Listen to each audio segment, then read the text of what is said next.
Bismillahi Assalamualaikum warahmatullahi wabarakatuh. Alhamdulillahirabbil alamin. Bingah amar watasuta bingah kagiri-giri. Margi dinilarasan ayeuna Kang Gilang tiasa nyarengan deui ka sugri pamiarsa sareng baris medar hiji carita. Ieu dongeng teh karya Aan Merdeka Permana anu nyandak serius Nyi Rambut Kasih. Rambut Kasih.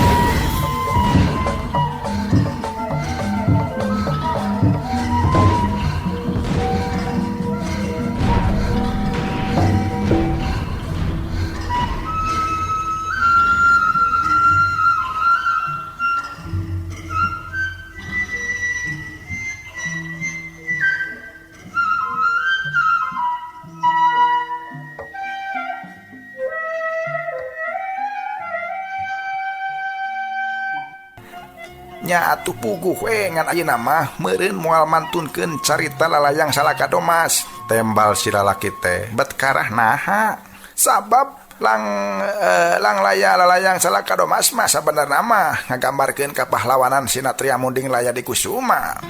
Ari Munding Laya di Kusuma teh nyatana Kanjeng Prabu Surawisesa. Kapan cek urang Cirebon? Ari Prabu Surawisesa mah musuhna urang Cirebon 14 tahun. Prabu Surawisesa ngarajaan Pajajaran 15 kali ngayakeun peperangan ngalawan Cirebon. Hartina pikeun urang Cirebon mah Munding Laya di Kusuma teh sasat musuh pisan teteh. Dina pantun eta urang Cirebon digambarkeun duruwiksa anu rek ngancurkeun nagara.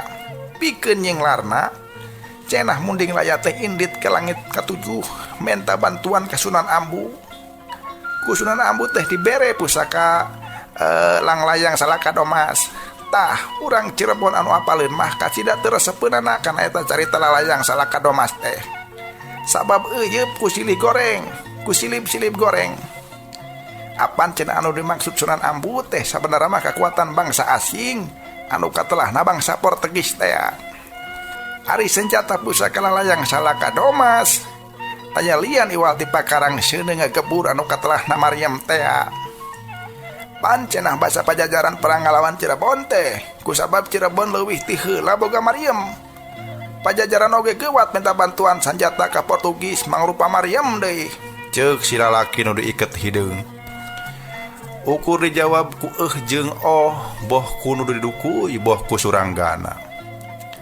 Ceuk eta lalaki nu diiket carita pantun bakal minton jeung wenangkeun ku pangagung di Cirebon. Sok asal ulah mintonkeun carita langlayang Salaka Domas. Paling ge giramun teu ngagambarkeun keagungan si Baduga Maharaja paling carita lutung kesarung. Ceuk si lalaki teh mintonkeun Prabu Siliwangi alias Sri Baduga Maharaja mah moal naon. Sabab kapan tuh danggep kiwari oge ari urang Cirebon mah tetep neuneun hormat ka Prabu Siliwangi da tunggal karuhun atuh. Ceuk eta lalaki teh mani marele nerangkeunana. Pagunaman teh bubar sabab di juru beh ditu persis handapeun tangkal caringin jalma geus ngagimbung.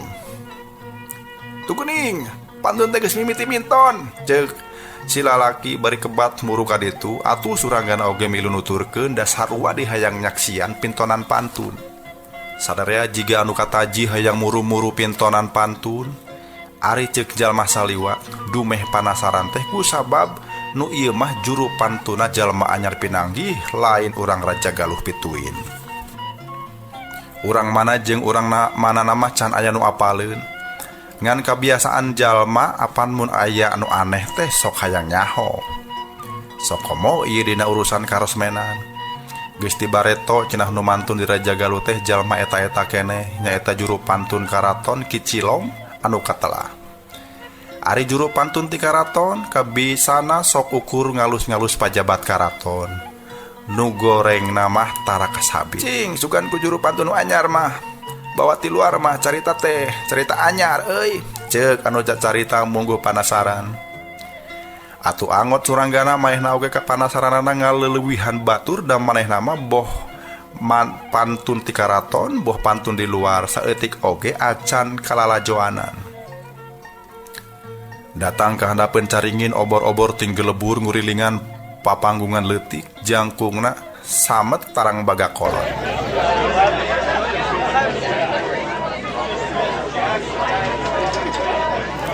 Eta papanggungan teh sabenerna mah ajang geuneun para nayaga da geuningan di panggung teh lain kacapi wungkul, tapi aya oge gamelan keur celempungan sagala rupa.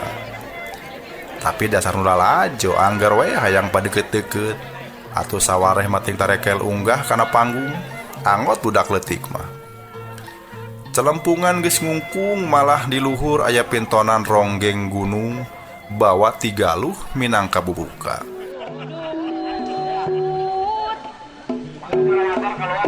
Sok maning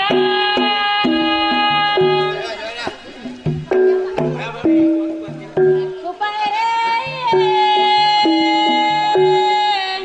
nyangkang sok lengkone hayang udut geuning kembali lempar ngiringkeun bebene koneng ngiringkeun bebene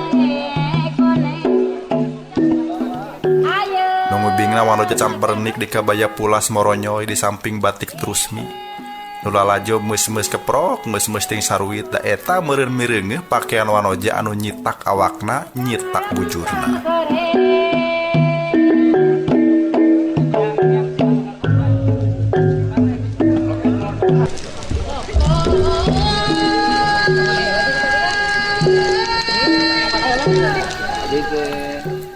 Rengse ronggeng gunung ki juru pantun kakara hanjat kana panggung bari cupu capa dituyun ku budak setepak. Suranggana neuteup heran teh kunaon nya ari tukang pantun boh saha teh jalma lolong bae. Atuh ari geus diuk ajeg jeung hareupan kacapi mah jentreng kacapi ngajentreng. Mimbetina ukur sajentreng kadituna aweuhan beuki meuweuk ngegalura ombak-ombakan sakabeung ngegerihan hate jiga anu nyungkelit. Ngong ki juru pantun teh muka rajahna rajah pajajaran. Ahung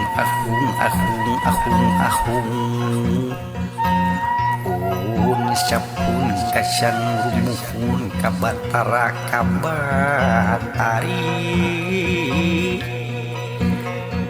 kabatara susuk tungkal anu babak-babak di kahyangan amit katonggoh ka Prabu Ciung Manara ka anu Sumare di Sumedang Larang ka anu Sumare di Cirebon Kira ka anu Sumare di Pajajaran kakaruhun sadayana di Kapul Sapanejana.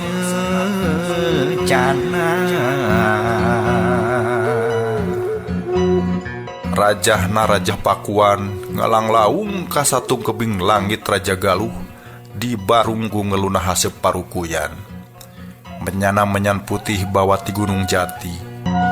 Ahung deui muat ahung 3 kali ditagih jurig saketi di teang balad salaksa maung kursus sumbulan badak galak dedepaan mun ngalapuk jadi halimun mun ngalapak jadi sagara notogna ka Gunung Koromong datangna ka Gunung Padang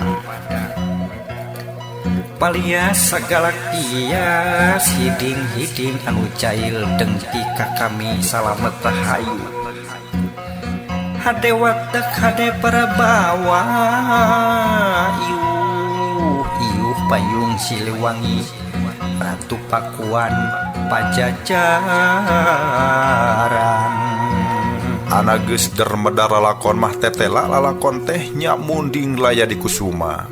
Sinatria Pajajaran anu hayang elehkeun Duruwik Satea ari anu lalajo henteu sadar apan eta lalakon teh dilarang di Karatoan Cirebon mah ngan ku tapisna haleuang ki juru pantun nu lalajo teh lirkeun aku sirep ka Bandungan tepi ka peuting malah tepi ka jebulna kongkorongok hayam kitu ge teu acan daek eureun sote dumeh ka eta tempat ngaburudul saaleutan gulang-gulang Diluluguan ku jalma gereng bolotot teleng teh ki ogel teh anu katelah anu ngaburudul teh datangna samakta ku rupa-rupa pakarang.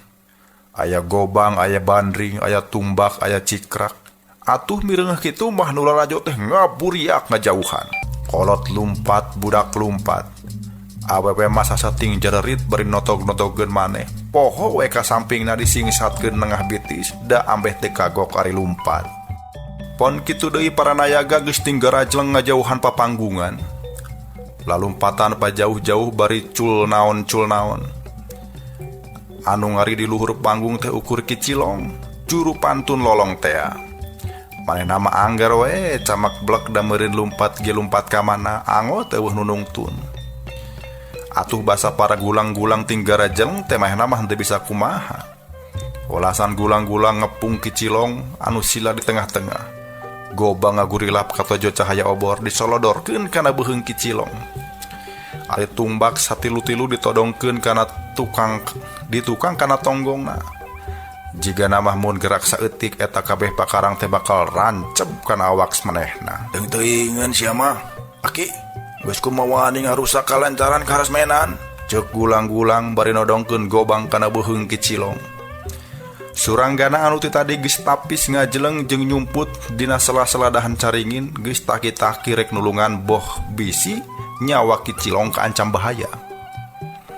Tapi kabireungeuh gulang-gulang anu dipimpin ku Ki Ogel teh teu rek niat ngagalakeun kicilong ari lain yang kalak mah. Sanggeus leungeun Ki juru pantun ditalikung ka tukang ku gulang-gulang teh dibawa turun. Bari digondeng ti kenca jeung ti katuhu kicilong dibawa nyawa ka mendi.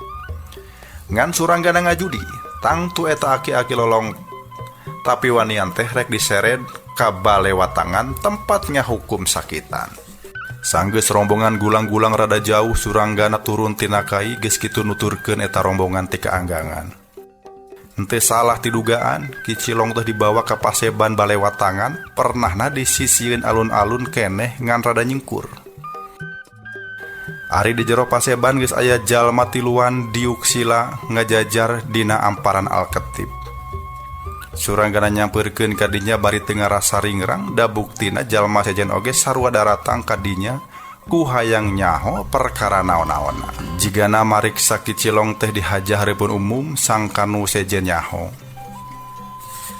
Tadina Suranggana hayang nangtung di hareup da ambeh eces ngadenge patalekan patugas karaton. Kan eta karep teh rada dikenyed. Sanggeusna di hareup kabireungeuh aya jalma anu ku manehna keur diteangan. Itu geuning nyitar minah teh, ceuk hatena reuwas jeung atoh. Tapi anu Suranggana rada ngagebeg teh dina eta riungan jalma anu ngaronom teh bet kapanggih aya nyitarsi dibarengan ku Aji Mantri. Mireungeuh eta teh tenjoan, puguh we Suranggana ngagebeg jeung reuwas. Ku henteu nyangka sasongobuk oge yen nyitarsih teh wawuh jeung Aji Mantri. Pikiran Suranggana tungteng ka ditu ka dieu. Manehna uleng mikir mun di dinya aya nyitarsih, aya nyitar minah katut Aji Mantri. Moal mah tiluana teh aya dina hiji beungkeutan anu sarua. Dina harti sejen moal mah Aji Mantri teh oge kaasup anggota pasukan siluman nyerambut kasih. Bisa jadi kitu ceuk pikirna. Sabab kapan peuting kamari maehna geus manggihan soma ari urang suka haji nya eta Ki Aspari samemehna kungsi nyerek soma tur basa soma kabur disarangka ku maranehna mah ditulungan ku Ki Sabtona. Lamun kabeh ditepung-tepungkeun teu mustahil maranehna teh bener pasukan anggota pasukan siluman nyerambut kasih tur ayeuna geus aya di Raja Galuh rek ngacokeun ieu karatuan. Teu disangka Aji Mantri anu ku aing dipuji-puji teh temahna mah ukur panipuan, ceuk gerentos hate Suranggana. Suranggana eureun heula mikirna sabab hayang ngadengekeun naon anu keur dicaritakeun ku tilu pangagung anu keur mariksa kicilong. Saha ngaran anjeun teh? Bapak kolot. Ceuk salah saurang pangagung anu tiluan. Ngaran kami mah Aki Cilong nun. Bener anjeun teh juru pantun? Henteu pindo damel nun. Juru pantun anu ti mana teh? Ti Ciguling anu katelah manun. Maksudna ti wewengkon Sumedang Larang. Ceuk pangagung teh dijawab ku unggul. Nyaho naon kasalahan maneh make dicangkalak jeung diboyong ka dieu? Ceuk pangagung deui. Puguh kami teh teu apal ongkoh disambat kudu mantun di dieu. Ari geus manggung kalah kamu du turun. Ceuk Kicilong lentongna jiga urang pakuan. Anu keur nalek teh rada kerung. Anjeun datang jauh-jauh disambat ka dieu teh nya. Bokna heraneun. Nya kana kitu, tembal Kicilong deui. Kasalahan anjeun teh ye, nah badmintonkeun carita muding laya di Kusuma. Ceuk nu nalek. Har apanan eta kumaha anu pesen? Apanan anu nyambat kami teh mesenna carita anu dipedar kudu kapahlawanan orang Pajajaran. Nya Raden Munding Laya di Kusuma teh tembal Kicilong. Cing, nya saha atuh nu nyambat anjeun teh Kicilong? Ceuk nu nalek deui. Kicilong kerung sirahna dangdak dengdek bae. Sahanya pok nama nya urang dia we da kitu cenah akun oge. Cenah kami utusan ti Raja Galuh. Ku sabab di dieu deuk aya karyaan Kuera Bakti nya kudu mintonkeun pantun carita bawa ti Pajajaran kitu cenah. Tembal Kicilong. Ditempas ku nu nalek teh apokna. Eueuh utusan ti Raja Galuh nyambat juru pantun di tempat sejen. Sok anggot make kudu ngadatangkeun Sumedang Larang segala rupa. Juru pantun karaton oge kalituk. Nah make kudu ngondang jalma ti jauhna. Ceuk anu nalek tegeuk. Nah atuh nyari embung dipangmantunkeun mah deuk mulang deui we. Diupah ge enggeus kami mah. Cing mana budak anu purah nungtun teh. Kami deuk undur ti ayeuna keneh. Ceuk Kicilong ngarasa kasigeung. Teu bisa kitu bae. Anjeun kudu narima hukuman heula, diberok 2 minggu. Ceuk nu nalek. Karah kitu nya. Nah naon salahna da kami mah teu nyieun culika.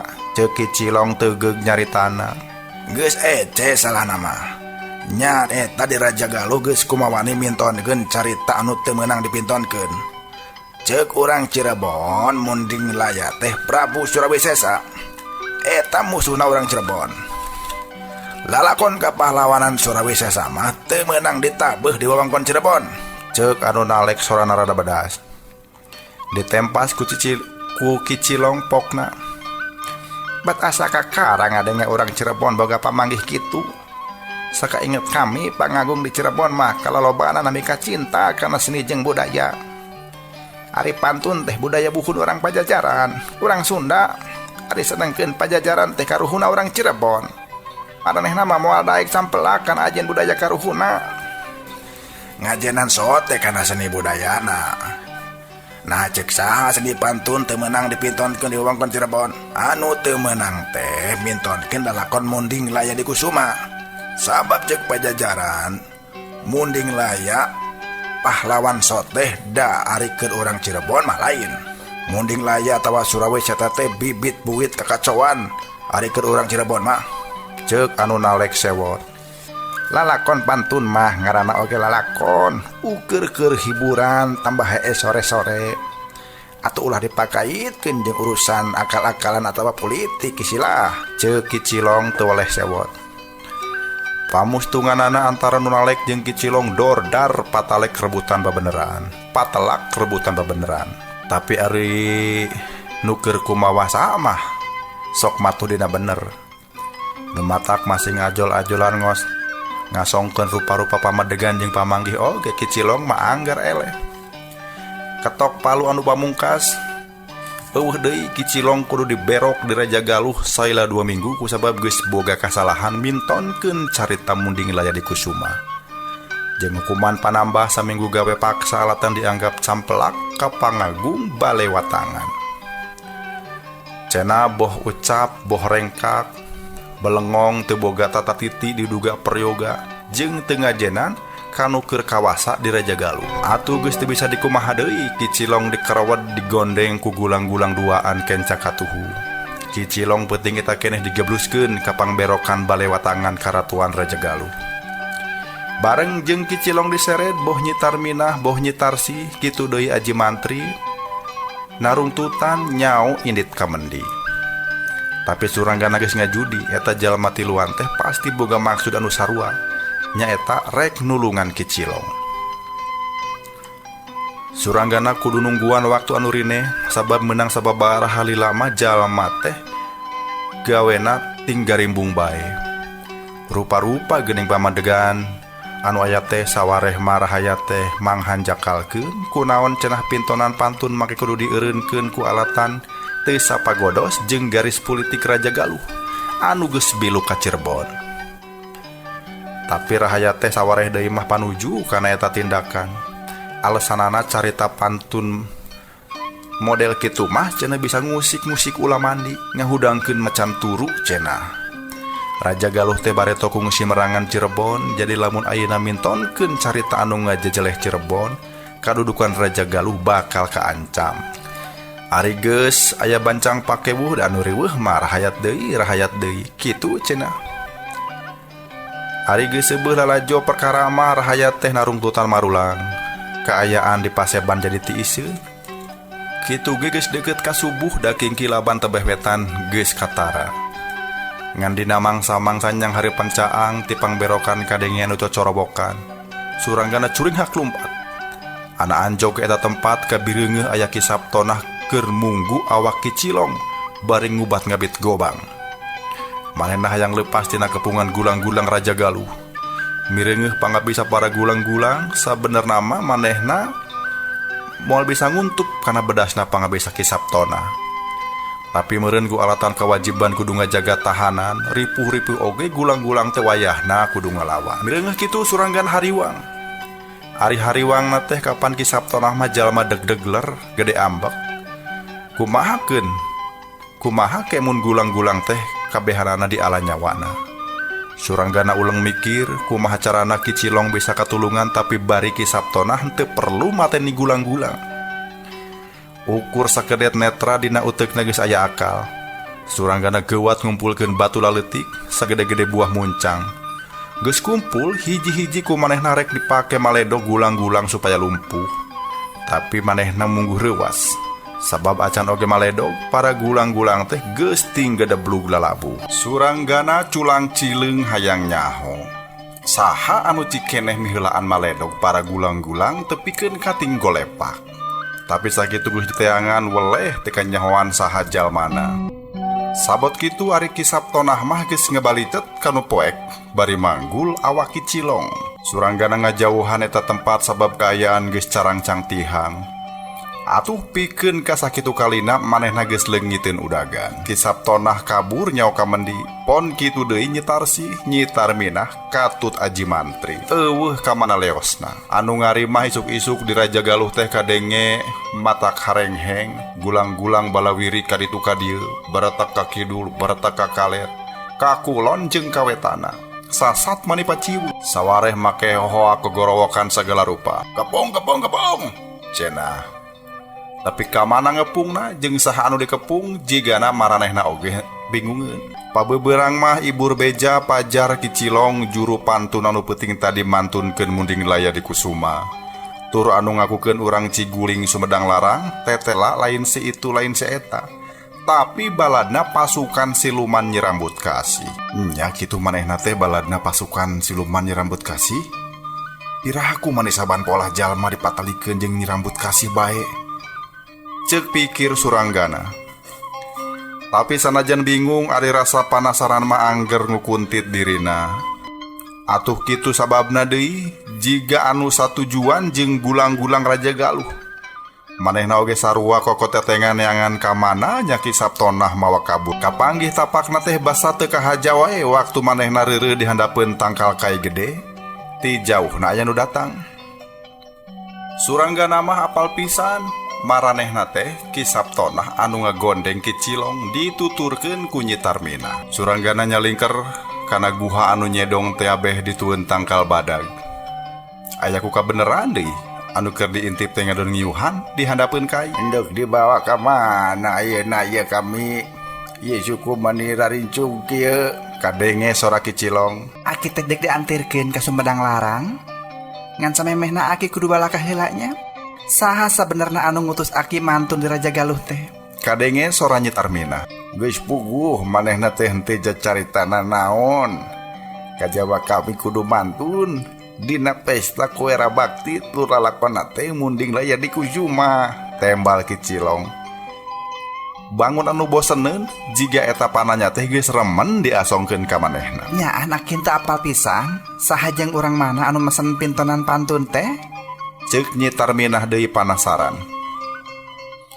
Tekadenge sora nu nembalan jiga nama Kicilong ngajawabna cukup ku unggeu. Saha atuh kira-kira eta jalma jeung naon maksudna kitunya Wa Sabtona? Cek Nyi Tarmina. Bab jempling jiga-jiga sadaya pikiranana keur cuscos kaditu ka dieu. Saha jeung urang manana urang teu yakin ngan nu eces eta jalma teh ngahaja nitah aya pintonan pantun kalawan carita samodel kitu. Jiga-jiga anu ngahaja malar urang Raja Galuh ambekeun ieu teh. Ceuk Ki Sabtona jiga nyarita kasorangan. Urang Raja Galuh sina ambekeun? Ambek ka saha? Nyi Tarminah tumanya. Kacipta lamun kebireungeuh mah halisna anu ipis teh kerung jeung bibirna anu ngagondewa teh ngagernyung. Nya meureun ambek ka urang we kitu, ceuk Ki Sabtona. Urang teh urang saha? Heueuh ka urang. Nya ka urang maksudna mah, ceuk Ki Sabtona. Tapi bangun anu teu laju cacaritana teh. Sabot kitu bat kadenge sora anu kerek.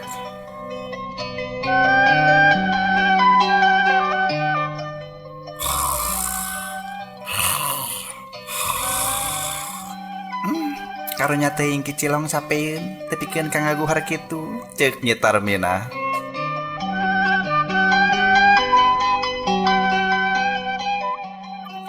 keun bae atuh sinasare ampe urang teh kagok cacarita, omong Ki Sabtona. Bari saterusna manehna nerangkeun yen tadi anu dimaksud urang teh cenah nya anggota pasukan siluman Nyirambut Kasih. Aya hiji kelompok anu boga tujuan-tujuan anu tangtu pikeun gudag tujuanana maranehna ngagunakeun cara-cara anu jahat. Kahiji manehna ngagunakeun ngaran pasukan siluman Nyirambut Kasih pikeun milampah kajahatan. Kaduana ku ngagunakeun ngaran beungkeutan urang maranehna jiga boga tujuan malar balarea nyaho yen beungkeutan anu nelahna pasukan siluman Nyirambut Kasih teh masih keneh aya tapi polahna beuki jahat jeung beuki jauh tina rasa kemanusiaan. Ku jalan kitu balarea bakal ngajudi yen pasukan siluman Nyirambut Kasih teh memang hiji organisasi jahat anu matak gimir jeung tukang ganggu keamanan rakyat, ceuk Ki Sabtona rumenghap. Memang kitu anu kapanggih Wa. Buktina di Sumedang Larang ear beja pajah pasukan siluman Nyirambut Kasih remen jadi bajo. Megatan sodagar Cirebon anu nalar liwat antara Sagara Herang jeung Indramayu. Tenah eta pasukan demi teh nya ngarampas bandana, nya ngarampas nyawana. Mun maehan inya bari taya ras-rasan. Mun ngarampas banda nya bebeakan eueuh anu deui sasakeun. Kitu teh kabeh ngagunakeun ngaran pasukan siluman Nyirambut Kasih Wa. Ceuk Nyi Tarminah laporan. Kadenge deui napas Ki Sabtona rumenghap. Penting tadi si Soma bari humandeuar semu nyalahkeun. Manehna geus laporan cenah dirina dicangkala ku urang Sukahaji teh alatan dituding sakongkol jeung Uwa. Ari Uwa ku urang Raja Galuh dituding geus maling takarang pusaka keris golek naga emas. Balukarna Uwa urang Raja Galuh ayeuna keur ngubar-ngubar Uwa ieu teh. Da cenah Uwa teh urang Pajajaran anu milampah kajahatan babadog jeung rarampok kitu cenah. Ceuk Ki Sabtona geus rumenghap deui bae. Wa, ari Raden Aji Mantri teh saha nya Wa? Nyi Tarminah ujug-ujug teu manya kitu. Inyana teh jalma penting sasat tunungan Uwa. Sasat dunungan urang Pajajaran sararea bisi siang teu apal nya inyana teh putra mahkota Pajajaran akhir teteh, ceuk Ki Sabtona. Rada ngareureuwah suranggana anu keur ngadadempes nyum. Baru kitunya paingan atuh tagogna beda. Paingan rengkak paripolahna nenggang ti batur. Bauh basa bauh rasa estu matak ajrih keur anu papahareup, ceuk Nyi Tarminah muji. Rai suranggana euceul-ceulina malah mah kana dadana oge karasa ngaheam. Pedah naon? Suranggana oge teu apal. Sabot kitu ari Ki Sabtona mah geus medar carita nerangkeun leuwih merele ngeunaan Raden Aji Mantri. Ceuk Ki Sabtona, basa Pajajaran tumpur dina taun 1578. Raja Pajajaran akhir anu katelah Prabu Ragamulya teh ngungsi ka Pulau Sari wewengkon Pandeglang. Tapi najan geus numpi di tempat suni tur geus teu ngarajaan deui oge. Balad Banten teh jiga nu kurang sugema, terus ngobrot sangkan urang Pajajaran tumpur.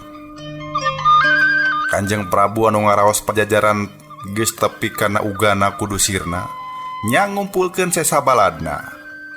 Anu penting na bae nyaeta pembantu utama anu opatan, nyaeta Ki Jaya Perkosa, Ki Terong Peot, Ki Pancar Buana jeung Ki Kondang Hapa.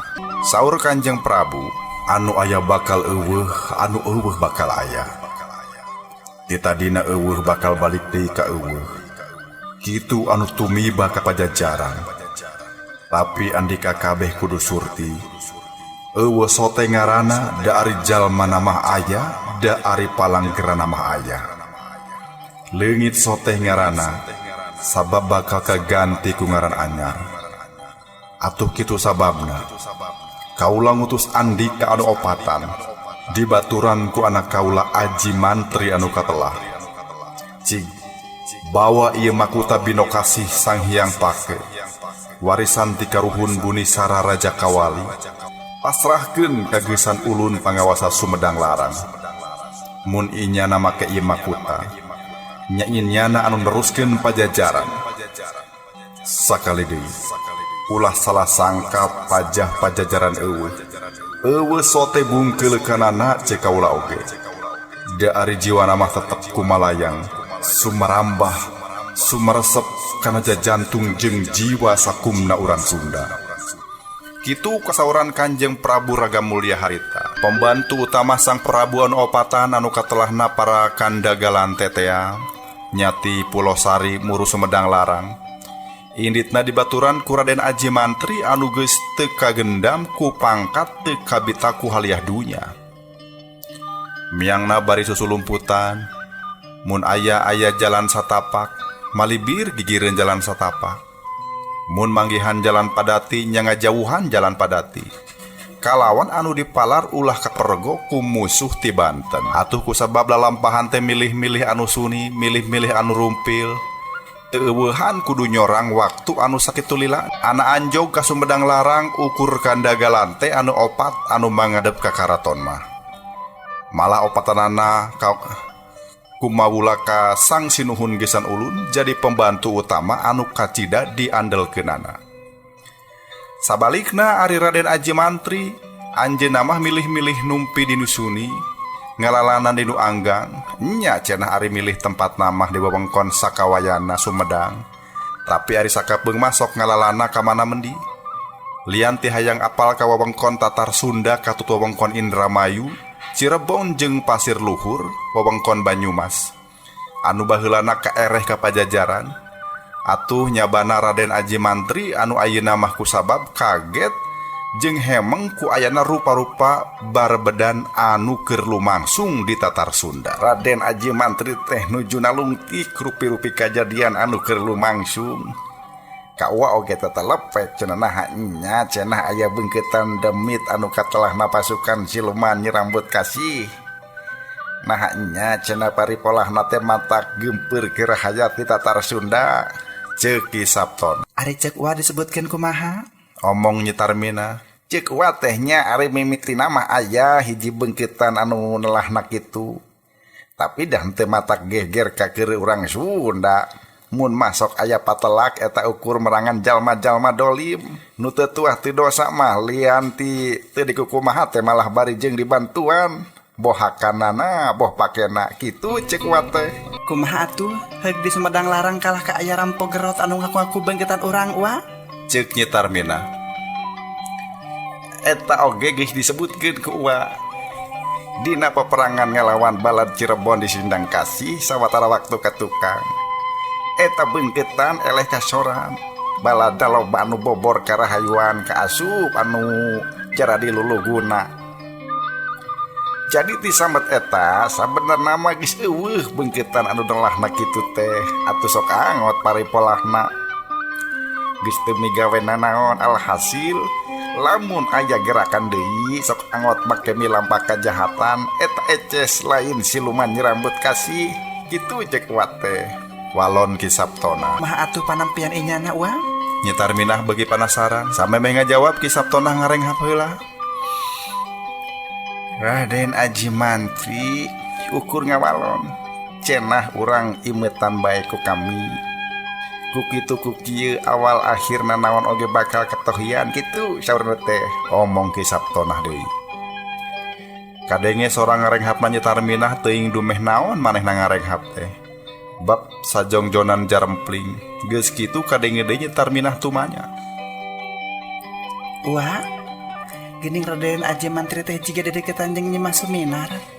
Nah apalin kitu inyana ka Nyi Mas Suminar. nya pugu apaleun yen Nyi Mas Suminar teh tuturus karatuan Sindang Kasih sasa turunan pisan Nyi Rambut Kasih. Maksud kami mah nah Raden Aji Mantri apalin yen Nyi Mas Suminar teh kapeung sok ngajanggelek jadi Nyi Rambut Kasih. Ceuk Nyi Tarminah.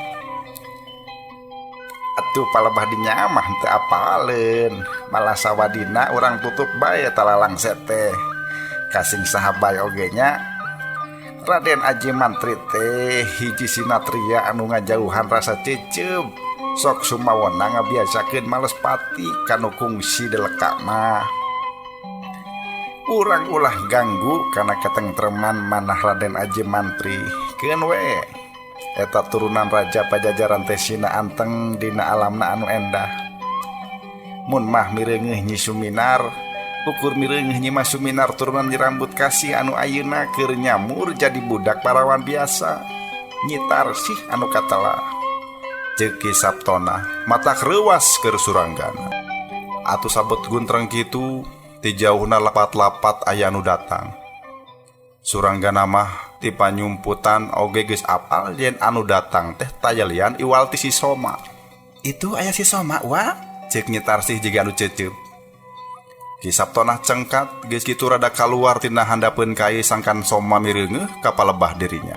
Da nya we Soma anu tadina ukur ngagedig leumpang teh ana ngareret di hareup aya Ki Sabtona mah maneka tembong bungaheun. Maena leumpang guragiru basa anjog ka handapeun kai jeung mireungeuh aya Nyi Tarminah. Manehna manis setengah ngegoak bakating ku ato. Ka mana wae ari sia Nyai? Aduh, ceuk Soma sorana ngageter. Ngadenge Soma nyarita kitu teh Nyi Tarminah mah ukur jemedud we da eta meureun inget kana kajadian di sisieun Talaga Indra Kilatea. Kapan harita teh Soma maksa pirusa rek ngarobeda kahormatan dirina. Ngan untung Soma henteu kateterusan ngajak cacaritanna ka Nyi Tarminah. Da buktina mah ngareret ka Ki Sabtona. Manehna jiga anu malikan deui pananya ka Ki Sabtona, kunaon pang anu ditulungan tina pangberokan di Sindang Kasih teh bet ukur manehna wungkul. Padahal harita anu diberok teh lain manehna bae. aya anu leuwih penting di badan kami seperti Ki Suta, Bapana Nyi Tarminah atawa Ki Teja, uwana Nyi Tarsih. Ceuk Soma jiga anu tugeunah. Eueuh waktu deui anu paling babari mah harita teh ukur sia. Nya meureun gue sabab jama lain jalma penting. Nendena oge lain pangberokan anu kekepan. Anu kekep kuno tugur. Tembal Ki Sabtona sakalian ngasongkeun alesan. Soma ngareret ka Nyi Tarminah. Ari sia henteu nyeri hate mireungeuh kolot sia ngalungsar jadi banusan di pergasa ku urang Cirebon. Pokna neuteub seukeut. Saha jalmana anu teu nyaangka kolot? Tapi nya kumaha deui atuh? Ongkoh cek bapa jenatna oge. Dina perjuangan mah leungit nyawa teh geus asup kana resiko.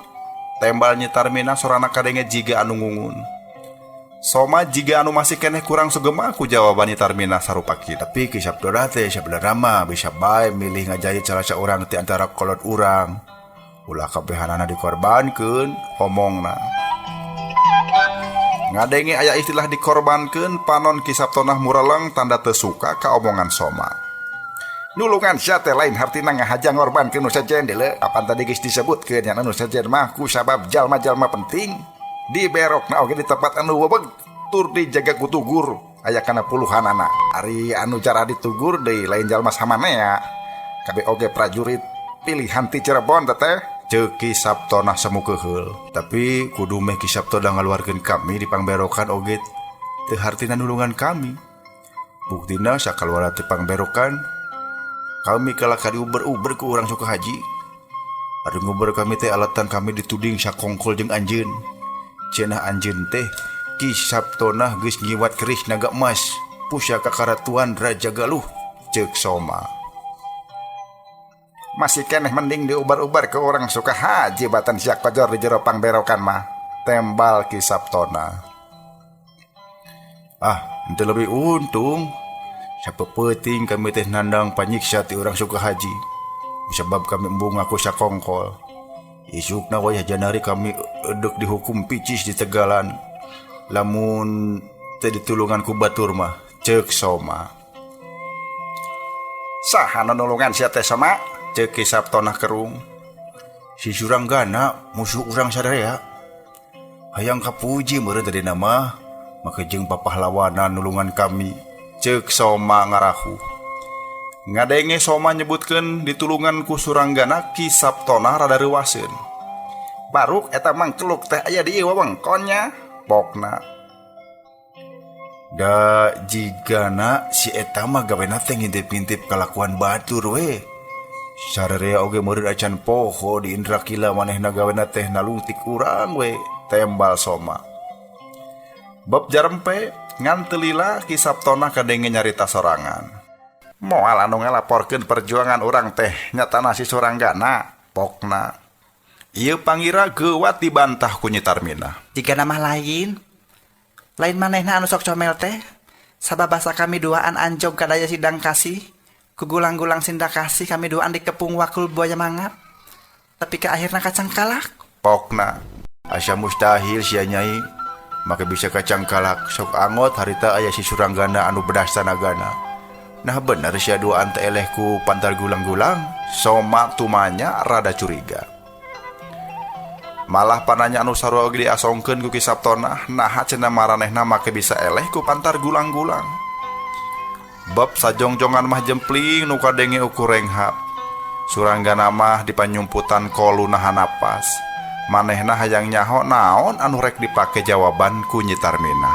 Nya eleh sote dabongan teh ngalawan we, tembal Nyi Tarmina akhirna. Teu ngalawan? Nah make teu ngalawan? Ceuk Soma. Suranggana ngecepan. Kahartina mah kami duaan ulah ngalawan. Nu mataknya dikerawat we akhirna mah. Geus kitu kami duaan diasupkeun ka pangberokan, ceuk Nyi Tarmina. Nah sia duaan cicing di pangberokan teh tepikeun ka si Suranggana deuk dihukum gantung, ceuk Soma. Jempling deui da jigana Nyi Tarmina ngahulang heula. Geus kitu kadenge Nyi Tarmina ngajawab. Tidak 2 poe sameme Suranggana rek dihukum gantung, kami mah dibebaskeun ku pamajikan Umbul Surantaka. Eta ge ladang dipangaruhan ku Nyi Masuminar cenah. Gitu. Jarempling deui jiga anu keur malikir. Geus kitu kadenge sora Soma.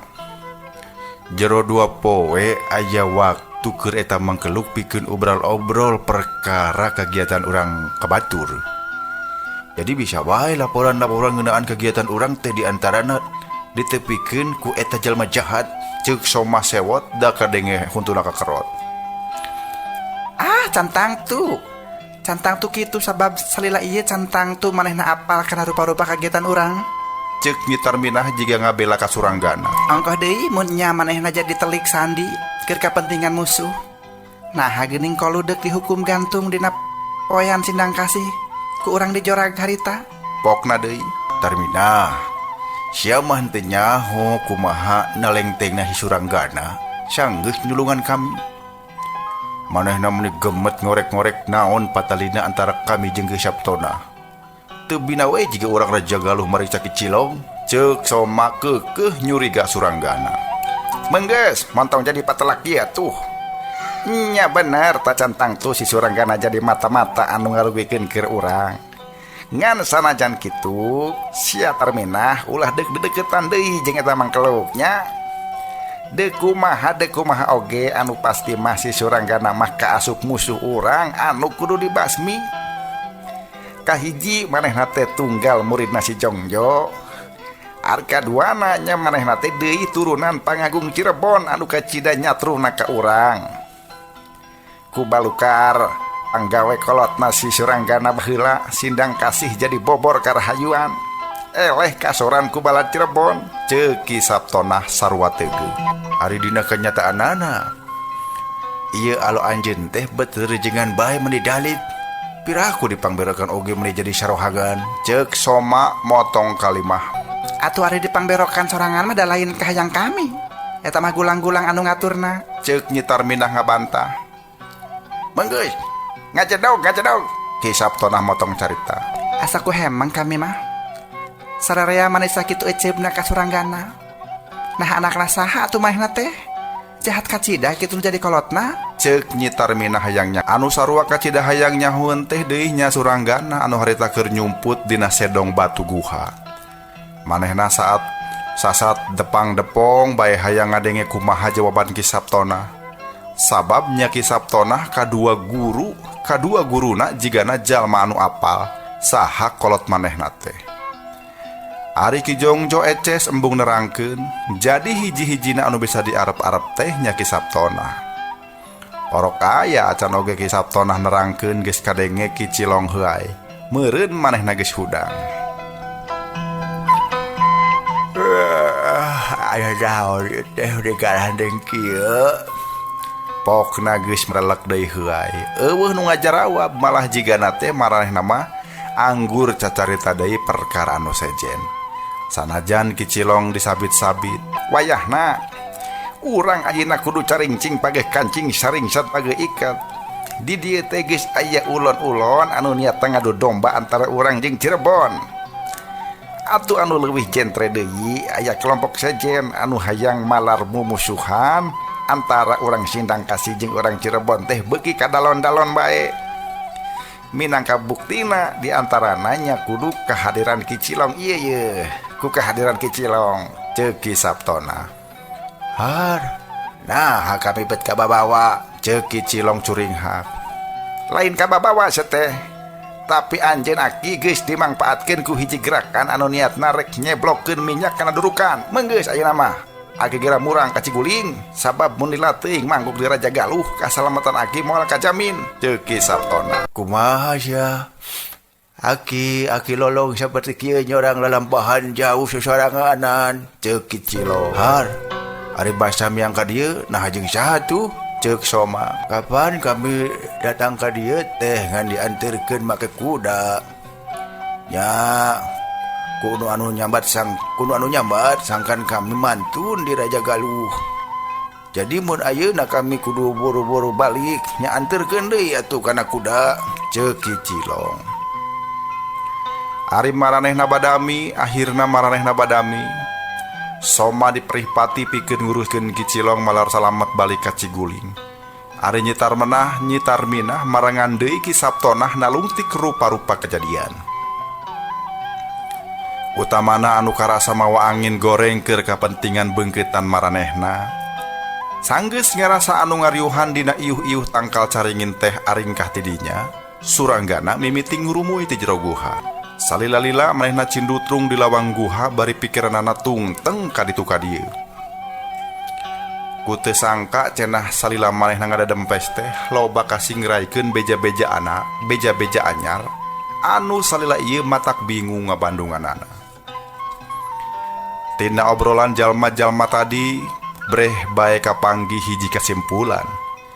Yen sabenerna mah beungkeutan anu katelah pasukan siluman Nyi Rambut Kasih teh geus bubar ti mangsa dirurugna ku balad Cirebon sawatara minggu katukang. Ngan kadienakeun eta ngaran beungkeutan demit teh dipake ku hiji kelompok sejen alatan boga niat culika. Kahiji tujuanana hayang ngajejeleh pasukan siluman Nyi Rambut Kasih, sangkan katembong ku ambar hayat yen eta teh hiji kumpulan jalma jahat. Kaduana eta kelompok teh jiga ngahaja hayang ngadu-ngadu deui antara Cirebon jeung urang Sindang Kasih. Malah mah rarancang sejen anu keur dipigawe ku maranehna Eces bakal ngabalukarkeun ngagederna papaseaan antara urang Sindang Kasih jeung urang Sumedang Larang. Kumaha henteu rek kitu? Kapan cenah tadi kadenge yen kelompok anu ngaku-ngaku pasukan siluman nyirambut kasih teh geus nyieun rupa-rupa kekejeman di wewengkon Sumedang Larang.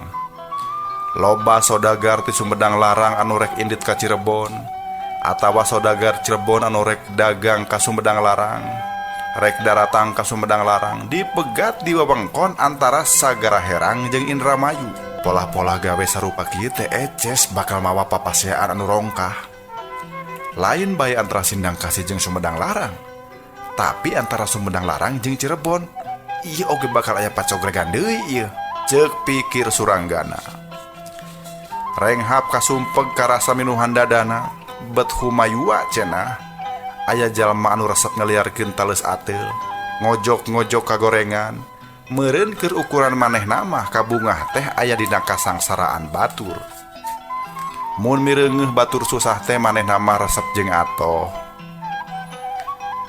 Tapi nya saha atuh maranehna teh nya? Bet asap diraku. Ku sakadar ngudag-ngudag pangaresep kolu ngadu-ngadu batur onaman. Ceuk pikirna deui. Tangtu aya hiji kauntungan anu kaala saupamaku polah manehna batur jadi nyatru. Ceuk pikir Suranggana deui. Bingung mikiran batur bet cape sorangan atuh pamustunganana Suranggana ge ingkah tidinya. Lempang nyaorek lempang ka mana?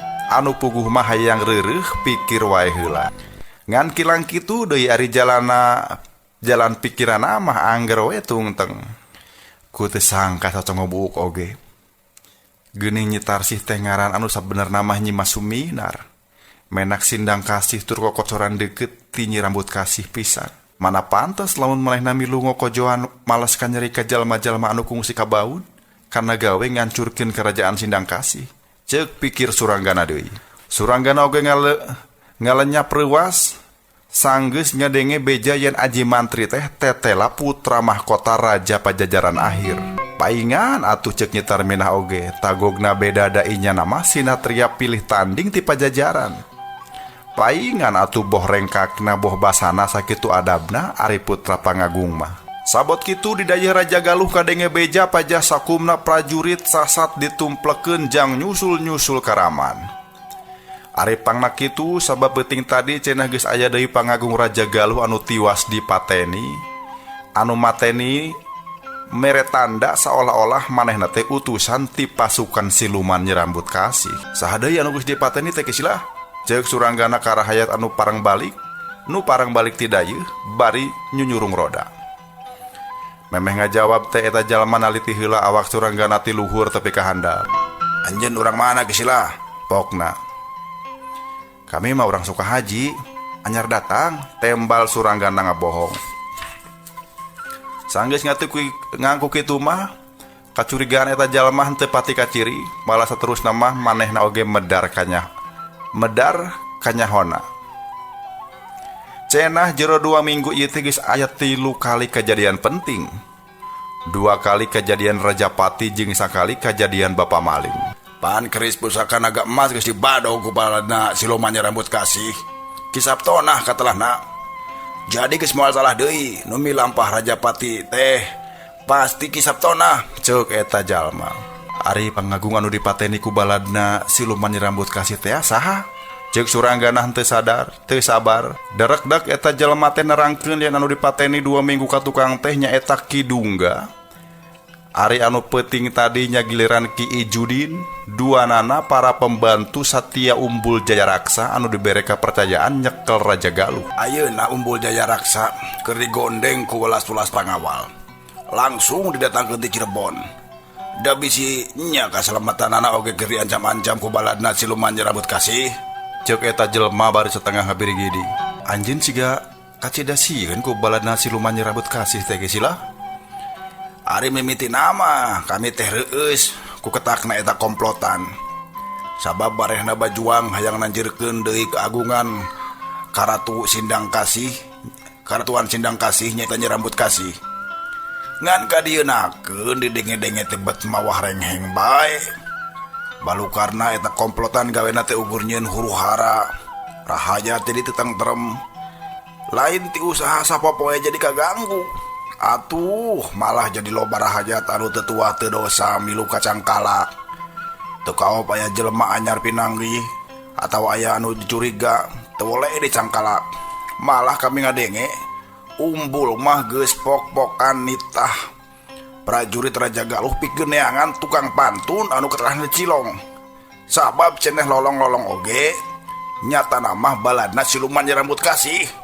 Ceuk eta jelema mata kreuwas ka Suranggana. Ru kitunya cenah. Nah kisilah make ngarasa reuwas sagala. Wah kitu kayak tukang pantun. Ceuk eta jelema bari gegeber lantaran beungeutna pinuh ku Kesang. Ah nya reuwas we. Tapi reuwas teh lain dumeh wawuh. Tapi pan peuting kamarina manehna mintonkeun carita. Kami milu lalajo pantun tembal Suranggana. Eta kitu dituding saengko jeung baladna siluman rambut kasih teh dumeh kumawani mendera lakon munding laya di Kusuma anu dianggap kalelece ka urang Cirebon. Ceuk Suranggana karung. Ah sabenerna mah kangaran seni mah ulah dipatalikeun jeung politik atuh. Meureun manehna keur diuber-uber teh lain dumeh mantunkeun eta carita. Ieu mah dumeh nya we meureun saengko. Tapi nya eta tuh bat mata klieur ngebarungna oge ceuk eta jalma deui. Nya lieur kumaha kitu? Nya mata klieur. Ngabadungan lagi lieur. Ongko ki Cilong teh diogan. Sina mantun di Sumedang Larang ka dieu. Ongko dituding jalma jahat anu deuk ngacaukeun Raja Galuh. Bingung lah pokona mah. Ceuk eta jalma bade rek indit deui nyurung roda kosong. Eke heula kisilah. Suranggana nyekelan sisi roda sang kantong waka ngageuleuh jeung indit. Ah raya naon deui teh? Nu rek nyorong roda teh heraneun. Ari ki Cilong teh diogan mantuna kusaha teh? Ceuk Suranggana tumanya jiga anu teu penting-penting teuing. Memeh ngajawab eta jelema teh kerung jiga anu nginget-nginget. Dunungan kami Kisah hiji teh baturna Kidungga. Cenah Kidungga nyarita sameme pesta kuwera bakti pajah manehna dititah ku Dudungan sangkan ngangkir juru pantun ti Sumedang Larang. Nah kudu ngangkir juru pantun ti jauhna kawas-kawas ti Raja Galuh eueuh juru pantun wae. Ceuk Suranggana. Nya ari aya mah ngan juru pantun anu apal kana lalakon pajajaran mau ukur juru pantun bawa ti Sumedang Larang Ki Cilong lelahna.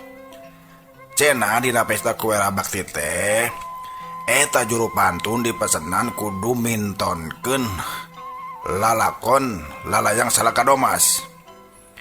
Tapi kitu geuning ana eta juru pantun diogan ari pek teh geuning jalma anu saengko jeung nu jahat. Buktina Kidungga jeung Kisah hiji make jadi tumbal kekacauan politik. Ceuk eta jalma heraneun. Tapi aya nu leuwih heran ieu ti eta. Heueuh ieu mah ceuk panalingaan kami nu bodoh. Ongkoh nya Ki Cilong teh diogan sina mantunkeun carita lalayang Salakadomas. Ongko dicangkalak dumeh eta carita teh teu meunang dipintonkeun di wewengkon kekawasaan Cirebon. Munggu lieur pokok ngabadunganna teh nya. Ceuk eta jalma deui. Malah ari geus dus-dis mah ngan gridi gue nyurung roda rada gancang jiga anu embung ditalek deui.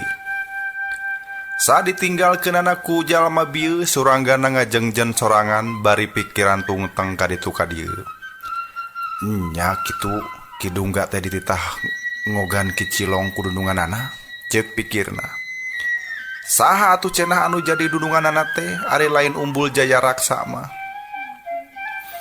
Anak itu hartina Ki Jaya Raksa anu jadi ulon-ulon.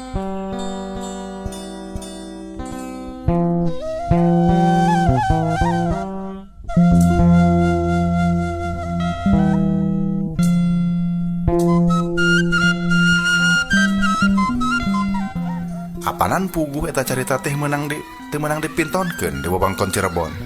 Ceuk pikir Suranggana. Nong toreng deui kabingung jalma anu tadi nyurung roda. Pokna teh asa balaringung, ongkoh dititah mintonkeun eta carita, ongkoh dikerwet. Suranggana mikir, moal mah kaributan anu peuting kamari kajadian di alun-alun Raja Galuh teh ngahaja dijieun ku pihak panguasa Raja Galuh keneh. Atuh keur naon maksudna di lembur sorangan make nyieun kaributan? Hate Suragana ngageter. Kicilong diribut-ribut saengko jeung baladna siluman nyerambut kasih. Geus kitu dua pembantu Satya Umbul Jaya Raksa dipateni tur diiburkeun tiwasna teh ku baladna siluman nyerambut kasih.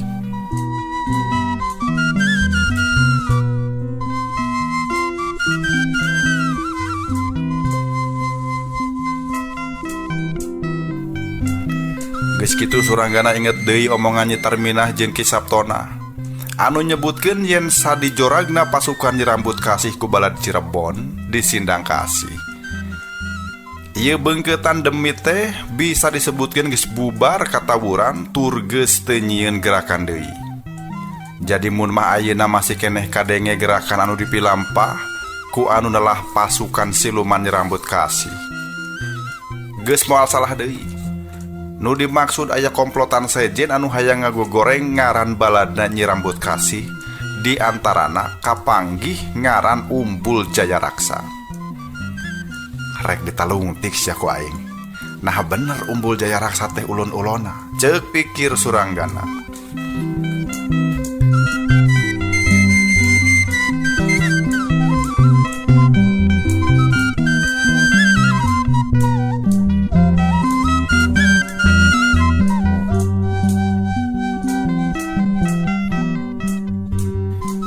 Isukna pas sore kabireungeuh aya aleutan prajurit jumlahna moal kurang ti 40 urang bari samagreng ku pakarang seukeut. Mireungeuh pakeanana Suranggana ngajudi eta prajurit teh jolna ti Cirebon. Kaluhurna make rompi buludru pulas hejo dironce-ronce ku benang perak. Ari totopongna batik trusmi hejo saheab. Kahandapna celana sontog pulas hideung sarua dikelim benang perak. Eta iring-iringan teh dikumpulkeun di alun-alun ngabaris rapih nyang hareupan dua jalma anu rek biantara di tengah. Saha eta duaan anu nangtung di hareup teh kisilah? Ceuk Suranggana. Itu anu nangtung rada jangkung langkoyang Kisugi Senapati ti Cirebon. Ari anu rada pendek melintuh, tak rada pendek lintuh eta Umbul Jaya Raksa ta eta. Ceuk jalma anu lalajo gigireun Suranggana. Anu lalajo beuki ngalobaan sanggeusna kadenge goong ngungkung sababaraha kali tanda rahayat kudu kumpul. Tur ari geus kumpul mah ngong ti Umbul Jaya Raksa biantara. Sorana cempreng matak teu genah kana ceuli.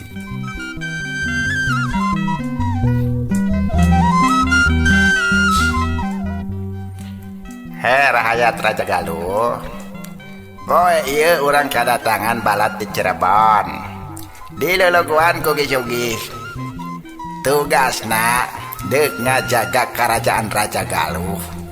Ngajaga keamanan di Raja Galuh.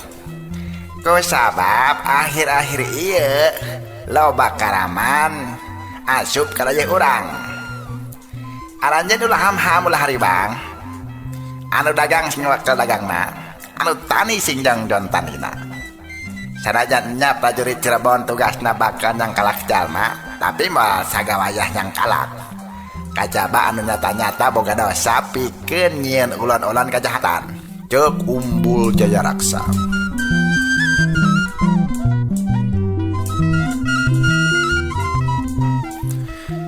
Anu ngadenge sakitu noyek teh saurang ge eueuh teu nyuara. Atuh di alun-alun anu sakitu legana loba jalma teh sasat jempling nataku jiga nu eueuh sasaha. Geus kitu Umbul Jaya Raksa biantara deui. Geus kapanggih saha nu jadi ulon-ulona. Di antarana bae nyaeta hiji jalma urang Pajajaran. Ki Saptona anu katelah. Manehna teh urang Pajajaran anu gabung ka baladna siluman nyerambut kasih. Di Raja Galuh eta karaman geus nyieun kakacauan. Kahiji geus maling pusaka keris golek naga emas. Ari kaduana geus mateni jalma kapercayaan kula nyatana Kidungga jeung Ki Saiji.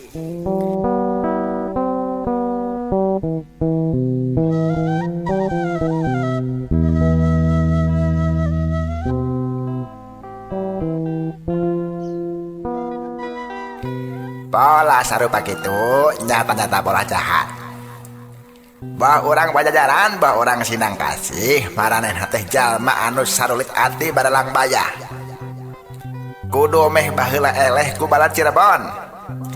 Neteulina nepi ka ayeuna. Eta Karaman kana pasti bakal diubar-ubar ku prajurit Cirebon ieu. Tapi ku sabab eta jalma licik jeung lingas lir belut, atuh sakumna marahayat Raja Galuh diperipati pikeun mantuan ngubar eta Karaman.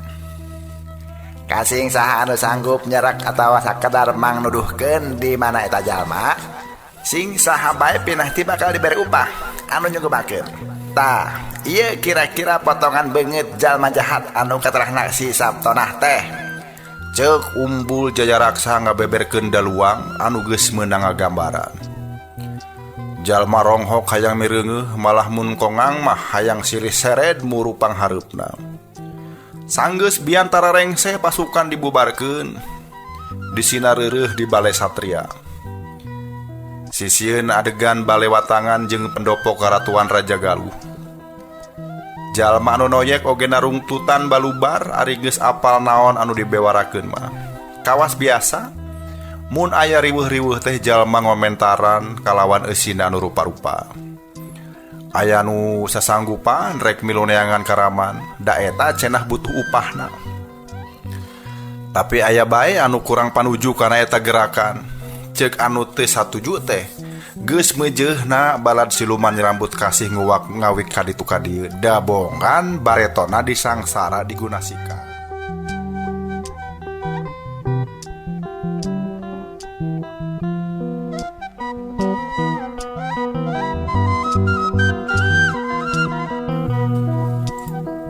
Karep teuing kami mah moal dek openan. Boro-boro kamikiran politik. Mikiran si Pujut oge sakieu ripuhna. Ceuk jalma sejena. Sanggeus nu sejen barudal anu nangtung sisieun alun-alun teh kari suranggana bae. Aya keneh duaan deui keta, tapi dada suranggana ngaguruh. Sabab tetela anu keur nangtung rada anggang tim manehna teh nyatana Nyi Tarsih jeung Aji Mantri.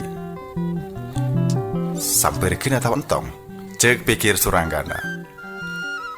Geus sajungjungeun hayang nyamperkeun tapi manehna ngarandeg deui. Ngarandeg sote dume inget karena pengalaman di kampung Kulur sawatara bulan katuka. Suranggana mamangku Nyi Tarsih anu harita diduga keur kapiuhan. Malah mah leungeunna make ngaregamang memener kancing kabaya Nyi Tarsih sabab pinareupna ka tembong boleklak. Nu matak teu tuluy nyampeurkeun teh alatan risi ku itu ku ieu. Kahiji risi ku pedah eta, kaduana risi Nyi Tarsih apaleun sahari manehna. Lamun Nyi Tarsih geus dibejaan yen suranggana teh akhirna loba bantrok jeung baladna siluman rambut kasih, meureun moal matak genah keur itu keur ieu. Kaasup keur Aji Mantri sinatria Pajajaran teh. Atuh ku sabab kitu mikirna, pamustunganana suranggana ngungkung leumpang ngajauhan.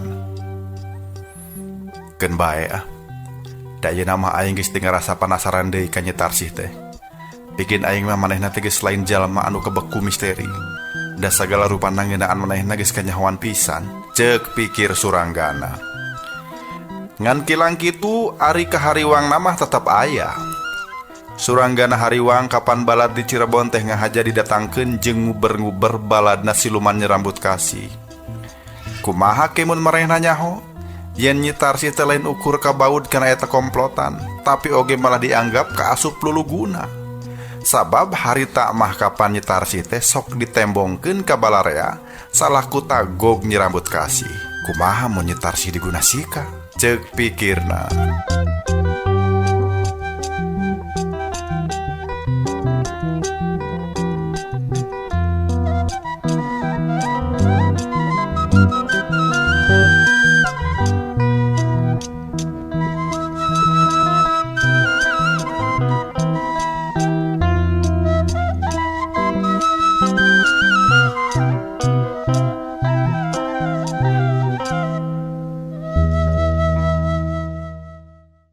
Teuing urang Cirebon teh geus keheuleun pisan karena ayana kakacauan. Teuing manehna pedah boga disiplin jeung sumanget gawe anu hade. Buktina maranehna teh bangun eueuh kacape, Sanajan kakaraan joga Raja Galuh paso sore, ari dina peutingna eta pasukan teh geus ngulincer ngurilingan dayeuh kalawan tujuanana neangan kelompok nu dianggap Karaman.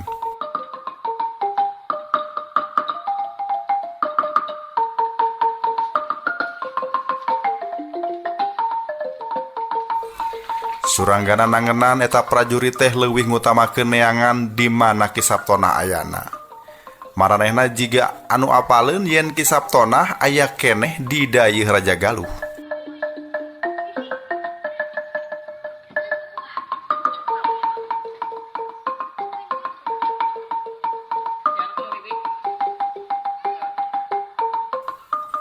Atuh ku sabab kitu saban tempat kaasup saban imah penduduk malah mah ka warung-warung ku para prajurit teh henteu oleh diaprak, henteu oleh dijorag. Anu matak jadi rudet di antara para prajurit aya gulang-gulang teh aya nu papariksa karahayat bari taya tata titik kasopanan. Kawas dina hiji waktu suranggana nangenan aya sabubuhan gulang-gulang anu ngubrak ngabrik imah penduduk ku alatan leledak mere jawaban. Eta sabubuhan gulang-gulang teh mimiti nama ngagedoran panto imah ku alatan anu bogana henteu daek nembalan sok sumawana daek mukakeun panto. Atuh si panto teh diteje satakerna tepikeun ka amburadul burakrakan. Keluar sia kabeh, keluar. Ceuk gulang-gulang sesentak. Sanggeus pikeun ka satiu kalina, pikeun ka sakitu kalina disentakan, anu di jero ka karating kurumuy bari ngatajab sieun. Geus aya di pakarangan sapiri umpi teu budak teu kolot dariuk jemprak bakating ku sieun, mireungeuh gulang-gulang pating haroak. Malah budak leutik umur 3 tahun mah geus gogowakan ceurik bakat tu kasima.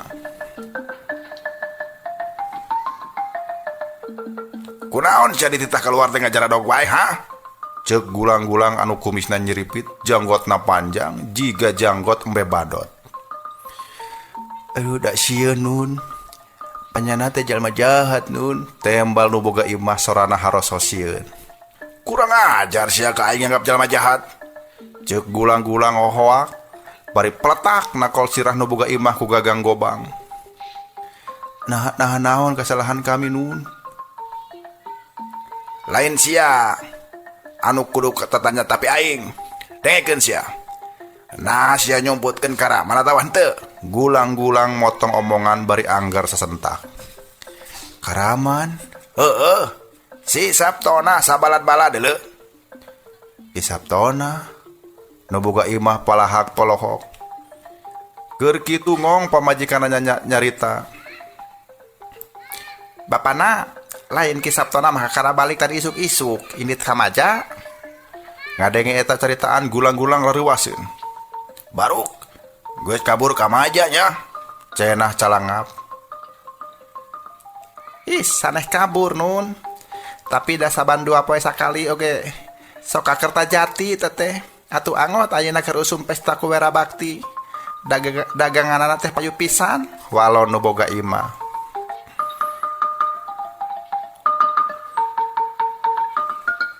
Dagang. Nah hanya usaha naon di Saptona teh? Ceuk gulang-gulang kerung. Ki Saptona teh pan geus ti keur bujang kene usaha kana gula kabung nun. Tembal nu boga imah polos. Ieu lain gambarna. Omong gulang-gulang bari meberkeun daluang nu aya gambar jelema. Nu boga imah nelek-nelek, sirana teh mandi dengdek-dengdek bae. Tah, cenah nunjuk kana gambar irung.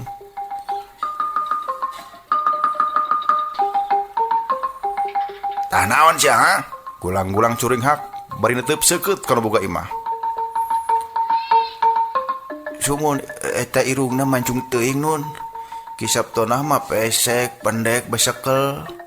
Pundukna ge pupundakan da loba teuing tunggang tanggung. Ari sukuna rorombeheun da eta remen ngeueuh maneh di balungan bari ngumbah wadah lahang. Ceuk nu boga imah yakin. Balagu sia. Gulang-gulang keheuleuh asa dilajokeun. Kituna teh bari ngadegungkeun sirah nu boga imah ku hulu gobang. Tepikeun ka ngajengkang ka tukang. Bareng jeung nu ngajengkang anak pamajikanana ting darengek da disangka salakina diroga hala. Ari sabubuhan gulang-gulang mah geus aringkah manten bari dus-dis saja jalan. Peuting beuki kaliwat anu diteangan can kapanggih bae. Antukna para gulang-gulang teh meupeus keuyang sabab maliwat ka imah batur make koluna jihan panto atawa ngagebug bilik ku gagang gobang sagala rupa. Ambek kitu teh dumeh eta teu saban imah anu digedor pangeusina daek mukakeun tulak. Kurang ajar. Mangkeluk rakyat teh mumul mantuaran kapentingan negara. Sugan kudu diduruk sia. Ceuk gulang-gulang uncum ancam. Suranggana mati keanggangan geus taki-taki bisi nyaan gulang-gulang teh ngalaksanakeun ancamanana.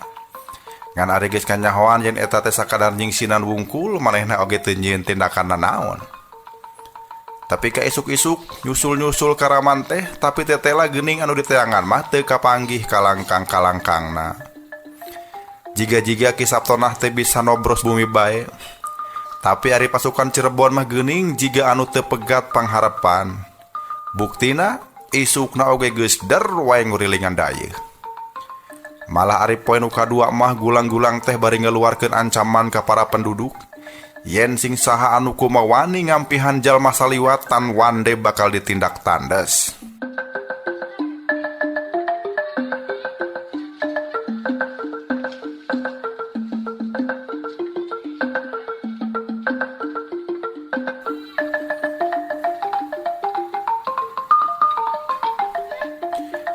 Atuh ku kituna kasing sahabaya anu ngarasa ngampihan jalma saliwat. Atau anu sakirana lain orang Raja Galuh di imahna kudu geuwat-geuwat laporan. Anu henteu daek laporan bakal dihukum berat. Ceuk gulang-gulang teh matak ngabingungkeun rahayat Raja Galuh. Daku alatan cieun dihukum teh poe eta keneh rahayat tisuklakna tisiklukna daratang ka paseban balewatangan bari ngiringkeun jalma anu sakirana lain penduduk di dinya tapi kapaksa diampihan ku anu boga imah. Saha ieu jalma diambehan teh? Saha ieu jalma nu diambehan ku sia teh? Kisal Janun. Urang mana? Urang Kertajati ieu teh. Nah, maka diambehan ku sia. Nya diampihan wae da ieu teh dulur pat ku hinis. Cenah usaha di Kertajati teh numbuk disuwe bae. Numbuk disuwe bae usaha di Kertajati teh. Jabatani karidaki gering deui. Cenah deuk ngadon titirah heula di dieu. Manggeus. Bosan aing Bandungan anak. Ceuk gulang-gulang pusingkeun. Geus kitu jol deui nu sejen. Anu ayeuna mah awewe tengah tuwuh nungtun lalaki kunyin anu umurna sed saeutik radah saluhureunana.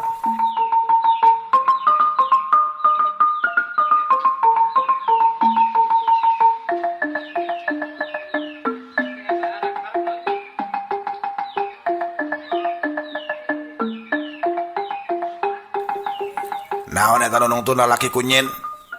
Jalma lolong kitu. Ceuk gulang-gulang anu tugas mariksa. Teu lolong teu sing. Kunyin-kunyin ge jag-jag waringkas. Malah najan mapoek oge. Ari ka embi mah kaawas-awas keneh ieu teh.